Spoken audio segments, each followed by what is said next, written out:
Hi friends, ಇವತ್ತು ನಾನು ಅವರೆಕಾಳು ಪಲ್ಯ ರೆಸಿಪಿ ತೋರಿಸ್ತಾ ಇದ್ದೀನಿ. ಅವರೆಕಾಳನ್ನು ಸರಿಯಾಗಿ ತೊಳ್ಕೊಂಡಿದ್ದೀನಿ ಮತ್ತು ಈಗ ಅದರಲ್ಲಿ ಚಿಟಿಕೆ ಅರಿಶಿನ ಹಾಕಿ ಸ್ವಲ್ಪ ನೀರು ಹಾಕಿ ಇದನ್ನು ಕುದಿಸ್ಕೊಳ್ತಾ ಇದ್ದೀನಿ ಫ್ರೆಂಡ್ಸ್.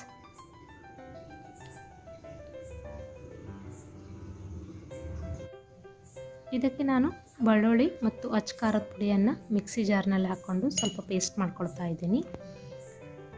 ಹಾಗೂ ಒಂದು ಕಡಾಯಿಗೆ ಸ್ವಲ್ಪ ಎಣ್ಣೆ ಹಾಕಿದ್ದೀನಿ. 1 ರಿಂದ 1.5 ಟೇಬಲ್ ಸ್ಪೂನ್ದಷ್ಟು ಸಾಸಿವೆ ಜೀರಿಗೆ ಹಾಕಿದ್ದೀನಿ ಮತ್ತು ಮಿಕ್ಸಿನಲ್ಲಿ ಮಾಡಿಟ್ಕೊಂಡಿರುವಂಥ ಬೆಳ್ಳುಳ್ಳಿ ಪೇಸ್ಟನ್ನು ಇದರಲ್ಲಿ ಹಾಕ್ತಾಯಿದ್ದೀನಿ.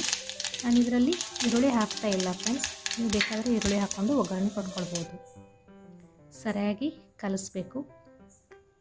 ನಂತರ ಎಣ್ಗಾಯಿ ಮಸಾಲೆಯನ್ನು ಹಾಕ್ತಾಯಿದ್ದೀನಿ. ಇದರಲ್ಲಿ ರುಚಿಗೆ ತಕ್ಕಷ್ಟು ಉಪ್ಪನ್ನು ಹಾಕ್ತಾಯಿದ್ದೀನಿ.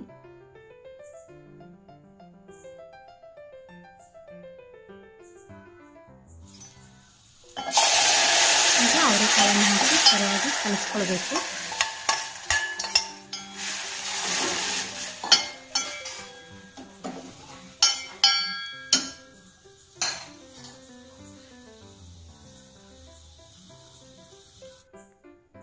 ಸ್ವಲ್ಪ ನೀರನ್ನು ಹಾಕ್ತಾ ಇದ್ದೀನಿ.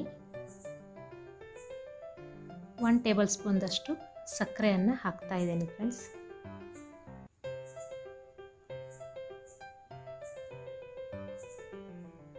ಹಾಗೂ ಬೆಳ್ಳುಳ್ಳಿ ಪೇಸ್ಟನ್ನು ಇದರಲ್ಲಿ ಹಾಕಿ ಸರಿಯಾಗಿ ಎಲ್ಲವನ್ನು ಕಲಿಸಿ ಒಂದೇ ಒಂದು ಕುದಿ ಕುದಿಸ್ಬೇಕು. ಇದನ್ನು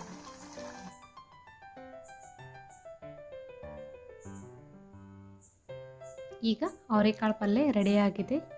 ನೀವು ಒಂದ್ಸಲ ಟ್ರೈ ಮಾಡಿ ನೋಡಿ ಫ್ರೆಂಡ್ಸ್. Thank you friends.